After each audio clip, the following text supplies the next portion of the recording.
Startups in Nigeria and Africa are doing amazing stuff, from raising funds to providing solutions to the continent.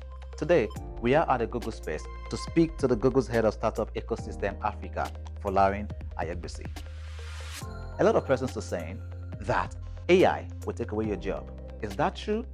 Well, you're about to find out. Has AI taken away your job already? Maybe not yet, because I'm still working, and lots of you are still working. My name is Victor Ake, and this is Tech Talk on Rave TV. Come with me, let's begin the conversation together.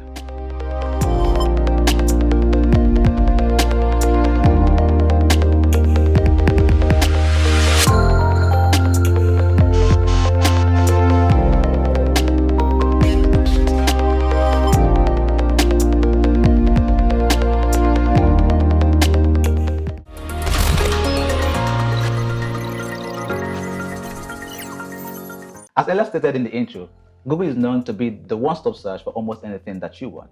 And so to further give us in-depth of that particular conversation, of course, and more on what Google is doing for Africa and the society at large, is the head of Startup Ecosystem Africa, Folarin Aiyegbusi. Hi, Folarin. Welcome to the program. Thanks so much, Victor. Happy to be here. It's a pleasure to have you. So let's quickly start off with the conversation. Help us understand what Google is doing at the AI First program and what it's about. Thank you, Victor. The Google for Startups Accelerator AI First program is our inaugural attempt to support African startups, specifically working on artificial intelligence solutions and solving problems across the African continent. What we like to do is support these startups with the best of Google in terms of our people, our methodologies, and our advanced technologies. We'll support them with mentoring or mentorship, training, and things such as cloud credits, up to $350,000 in cloud credits. Wow. Okay, that's amazing. And how do they access the cloud credit as well? Well, from being selected, they are essentially eligible to be part of the Cloud for Startups program. Okay. So we select them, mentor them, train them, and give them the credits. What they do is, what that helps them do is, think of it this way. You know, as a business owner, the first issue you have is keeping the lights on, paying your rent. Right? For a tech startup, what that rent looks like is your cloud services. So we help them think about other parts of their solution as opposed to the rent part. So we support them with these cloud credits. It's a rolling base of over 2 years, of 100,000 in the first year, 150,000 in the first year, and the rest in the second year. Okay, that's amazing. Now, of course, in August, Google opened up applications for the inaugural Google for Startup Accelerator, which is basically the AI First program, and has now selected 11 African startups for the cohort. Why has Google, chosen to invest in artificial intelligence as a focus for this program?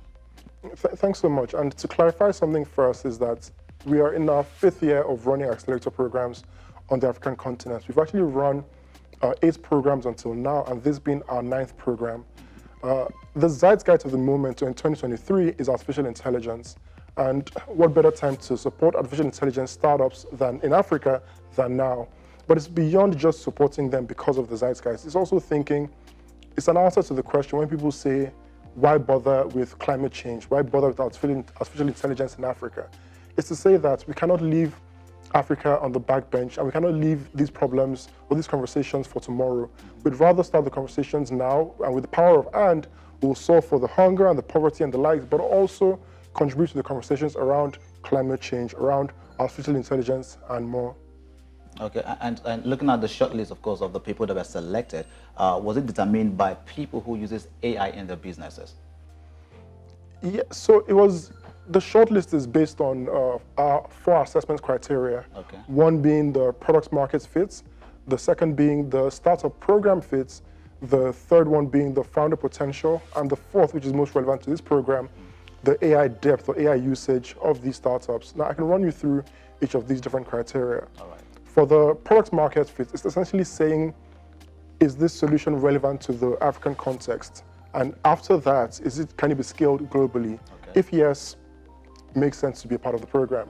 The second one is startup program fits, meaning that are we able to support this startup, and are they relevant to the conversation we'll be having in our program? If yes, then they go a step further. The third one is the founder potential, because we understand that founders play a significant role in the success of a business. up to almost 70% of startups fail as a result of the founders. So we thoroughly assess the founders and their potential, and then that is another tick. Now, the fourth part is the AI depth, artificial intelligence depth or usage. And that could come across in the form of building solutions leveraging AI for individual consumers, or building solutions for other startups, other businesses to also leverage. Okay.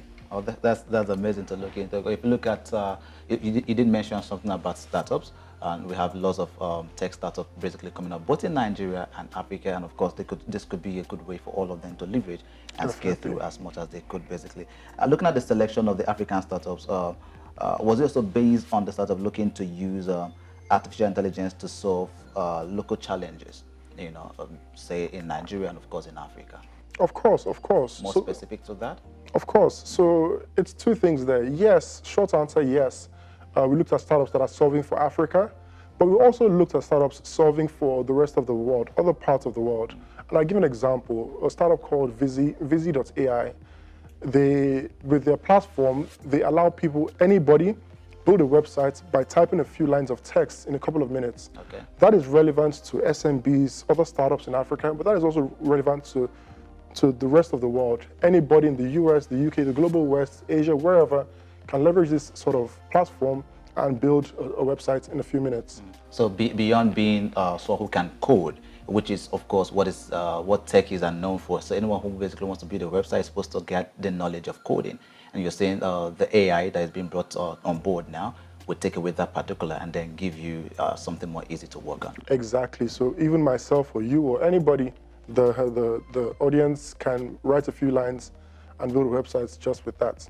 And that's also amazing, giving lots of people who are not techies, now we can be referred to as tech bros, because I can build a website right now by just imputing a few things and all of that. Exactly. So can you also shed more light on the details of the participation of the founders in the 10-week accelerator program? Sure. So it's a very intense 10-week period, if I do say so myself. The process is this, right? It's 10 weeks of 3 boot camps. Okay. 1 boot camp, a break, another boot camp, a break, and the final boot camp, which is the graduation week. And each of these boot camps have themes, right? So earlier I mentioned that we take them through mentorship workshops, right, and then I guess access to the cloud credits. Now, I'd explain it this way. The first boot camp is themed tech and product, where we look at the AI and the technology of the startup. We look at the product or service, the solution.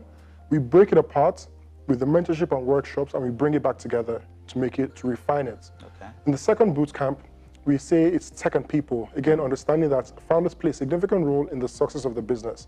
So we look at the tech again because we're a technical program, heavily technical program. Mm-hmm. Then we look at the founders, we make them cry, we break them apart, and we bring them back together. Yeah. And in the third boot camp, which is tech and growth, we say, you know what, the product is good now, the founders are great, how do we help them scale? So what we then do is we run a demo day, we connect them to our investor network, and we have a graduation ceremony, okay, where we say now they are fit, or they have more refined products, greater founders, and a solid solution that's ready to hit the market, okay, or that can do even more in the market if they've already hit the market. Let's talk about the dynamics of the program. Will the participant be physical or virtual, or is it going to be both? Sure. Well, this program is a hybrid. We're looking at a hybrid model for this program. Okay. In our first few, again, we've run programs for the past 5 years. In our first few accelerators, we ran purely in person, where the founders would come and be immersed in an African market. They would engage with one another, and then they would go back to their respective countries. But thanks or no thanks to COVID, we started to explore virtual accelerators. But what we're doing now is bringing back a hybrid model where the first and the second boot camps are going to be virtual, and the final one will be in person. We're looking to have this in the AI Research Center, just connecting the startups to Google's experts, engineers, and researchers in the AI Research Center in Accra, Ghana, for knowledge exchange and cross-border collaboration, to foster cross-border collaboration, okay, between the startups. So there's been talk about gender equality and all of that, especially when it comes, also when it comes to the tech world. There are talks that the female are not so considered when it comes to the technology world as it were. Are there special considerations for the female tech people to also be participants of this program? That's a very wonderful question. We're extremely particular about women representation in all our programs. And I think about earlier this year when we ran our inaugural Women Founders Accelerator. Why we did this was because we saw that even if we had seen growth in support to women founders over the years, for the first time in maybe 4 or 5 years, we saw a decline last year. Okay. And that struck us and we said, you know what, we have to run a Women Founders Accelerator. It's for one, to support the women founders, but for two, to signal others in the ecosystem to support women founders.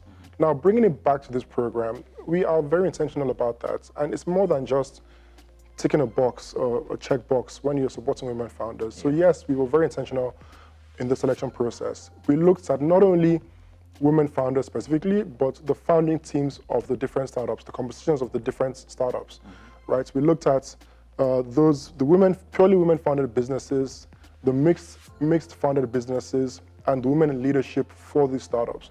And we took that into consideration in the selection process. Okay, so if you look at statistics, are we going to have more women tech startups than men in this particular program, or is there's going to be a balance to that? Well, unfortunately, I don't know if the word is unfortunately, but in terms of where we are with the 11 startups, we had fewer women founded startups in this particular cohort. Okay. But this is also, when you think about the systemic and institutional inequities that women face, right? And especially in the tech space, this is also, our application pool was a reflection of that, right? However, so I give an example, right? We received over 500 applications for the program. Less than 20% of the 500 were by women-founded businesses. Okay. But in the final selection, we had closer to 50% women founders, women-founded businesses in the 11. Okay. So that also speaks to our intentionality in the selection process. Okay, so let's talk about some of the success stories. Just like you mentioned, this is the 5th time that we're having this. So from the 1st to the 2nd to the 3rd and to the 4th, what has been the success story thus far? Sure, it's the 5th year. Correction, is the 5th year, and this is our 9th class. Okay. I think about a lot of popular names in the ecosystem these days, like the Paystack. Okay. Paystack actually went through the Launchpad Accelerator, which is what we were formerly called. A couple of years ago, they were acquired for $200 million US, for example. Flutterwave, one of the six unicorns in sub-Saharan Africa, went through our program. Their valuation is about $2-3 billion right now, for example. PiggyVest, a startup that has become a household name, right, not even beyond the tech ecosystem, went through our program. They're enabling individuals like you and me save for several things, and much more. We have startups in the health tech, fintech, ed tech, logistics space that have gone on to raise significant amounts of funding. In terms of numbers, these startups have gone on to create over 3,000 jobs in the past 5 years, right? In terms of funding, they've gone on to raise hundreds of millions of dollars in funding over the past 5 years. When we think about funding, it's always so abstract and we don't understand the implications of that. It goes beyond the funding the startups to help them scale their businesses. It goes to the trickle effects of that funding to the different communities that these founders and their staff are in. You think about a founder raising $1 million within a certain community, going on to employ 5-10 more people, that will go on to employ more people, will go on to create more jobs, will go on to bring more socioeconomic development and improvement to their communities. That is the trickle effect of this program and a number of other programs that we're running as Google, such as the Hustle Academy, our work with the developers, and much more. Okay. And some person says that up until the launch of this program, they never heard about this program. So what can Google do differently to ensure that the information is out there to everyone? All right, we will help them lift that rock that they're under and pull them out so they can hear about this program and much more. All right, that question was answered with a parable.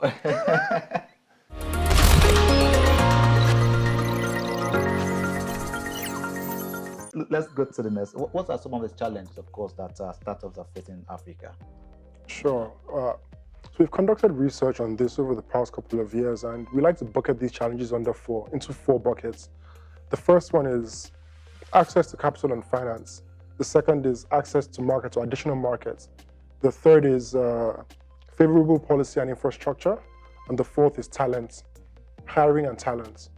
Now, the first one, in terms of the challenge, it's simple, right? Africa receives 1% or less than 1% of global funding, VC funding specifically, right now in the tech space, right? That is a very big challenge for looking to solve problems for 1.2 or 1.3 billion people, right?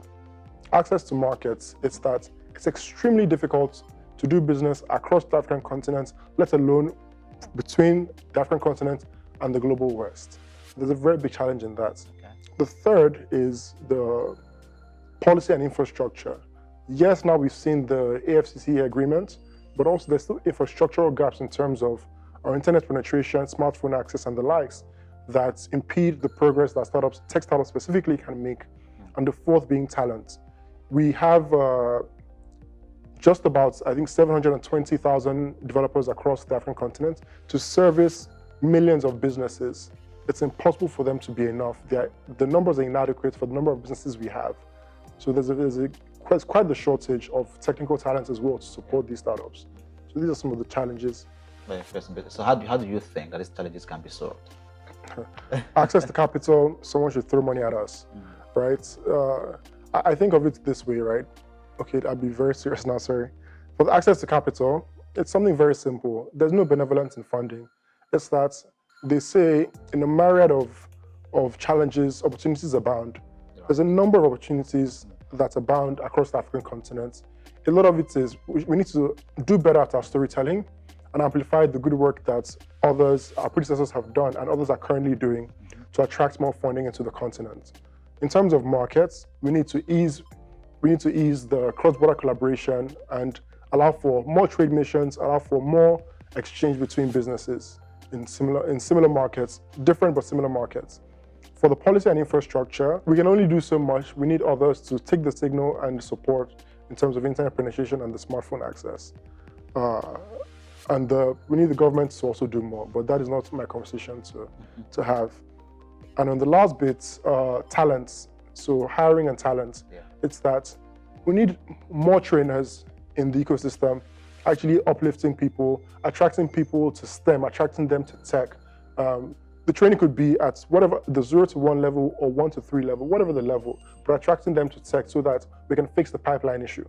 Right now, there's a shortage of, for example, senior developers. Right. We see that the pyramid is bottom heavy. So we see a number of junior developers, but the problem is this: the talent is expensive and they have no access to projects that can allow them to go to mid to senior developers, right? We need more opportunity for them to grow into mid to senior developers, but we also need to beef up the bottom of the pyramid in terms of the junior developers as well, through more training by other collaborators, other ecosystem organizations or ecosystem support organizations like ours. Talking about attraction, basically, what do you think can be done to ensure that young startups as well could see this is the beauty of the tech world, and this can basically attract us to want to come into the system? Now, what are specific things that you think could be those attractions? I don't have one answer for that question, right? That's the honest truth. But I think we can do a better job at storytelling. Okay. To show them that, look, knowledge and good work can be rewarded. That tech is a tool, but it's also the future. So they should come in now, and there's no such thing as a layman. There's nobody that's too lame for tech. Right? Tech is not just the developers behind the laptop or computer screen. It's also the DevOps. It's also the tech ops. It's also there's so many roles beyond just developers that people can actually, or everybody can fit into, that they should consider. So there's been calls for collaboration between private sectors, of course, and government sectors, and then African countries, especially Nigerians, have also looked to the government to say we need the government to fund the tech space. Are there things that Google is doing at this point in time to ensure that there's a partnership, collaboration with the government, both in Nigeria and Africa generally, to ensure that, well, there is something for startups? So, again, I can't speak too much on this. However, when you think about the mandate of the government, right, to create technical talent, to create jobs, right, we are directly, indirectly supporting those mandates through the programs like the Hustle Academy Fund, through the likes of Google for Startups Accelerator, through the likes of the Impact Challenge we had a couple of years ago, and much more. And a lot of initiatives we have around the continent, right, be it Nigeria, South Africa, Kenya, you name it. right? These help support their mandates to create jobs through either the direct or indirect jobs, for example. But beyond these, we also support them in the conversations around things like the Nigeria Startup Act, or most recently with the Honorable Minister for Comms, Innovation and Digital Economy, supporting the conversations around how to increase the number of trainers in the ecosystem, how to train more people, how to bridge the gap between talent and jobs, and much more. So we're playing across the entire spectrum in terms of supporting the government to achieve their objectives. All right, thank you so much, Folarin, for those thoughts. Before we let you go now, tell us, what are your favorite 5 tech innovations globally? Wow, hard. My favorite tech innovations globally are very likely Google products. Okay. Funny enough, I think about growing up. We had to ask Okada men for directions when we drove into places we hadn't been to in the past. But now, with Google Maps, with a few clicks on our phone, we're able to find wherever we want in Nigeria or whenever we travel outside of the country. Right? With the likes of Lens and Translate, I think about how whenever I step into a country that isn't English speaking primarily, I'm able to communicate, I'm able to find my bearings and move around very easily, right? I think about the power of search, and most recently Bard, how people that know me know that I'm an extremely curious person, right? So if I'm having an argument, or you ask me about something, I'll pick up my phone and I'll do a quick search. Helps me answer any question, and I know everything now thanks to search. And if I don't know it, I have search, so I know it. Right? That's 3. 2 more. Yeah, we're getting there. The air conditioner, because I can't stand being too hot. And 1 more, YouTube, because it's my university after university. It's my school beyond school. I learn everything else that I need to visually with YouTube. Awesome. As final thoughts, your advice for Nigerian techies or African techies generally, those coming into the IT world, or what will be your advice to them? It's day 0. It's still day 0. Yesterday was day 0, today is day 0, and tomorrow will be day 0. There's no better time to start tech, right, than today. What that looks like is you picking up your phone, doing a quick search to see. In fact, before picking up your phone, thinking about the most upsetting things that you go through every day, the challenges that people in your communities face, and then thinking about solutions to that. There's nothing new under the sun, so it's doing research and looking at similar solutions in other markets, and then thinking of how to adopt those and contextualize those for the African markets. And yeah, I think that's my advice. Get into it, get into tech, start. No one, again, I said, if I can be in tech, anyone can be in tech. No one is too lame to be in tech. Thank you. Right, you heard it from Folarin. No one is too lame to be in tech. And of course, Folarin Aiyegbusi is the Google's head of Startup Ecosystem Africa. My name is Victor Ake. Thank you so much for staying tuned. Of course, this is Tech Talk. Thank you so much for your time today. Thank you. Appreciate it. Thank you very much. Awesome.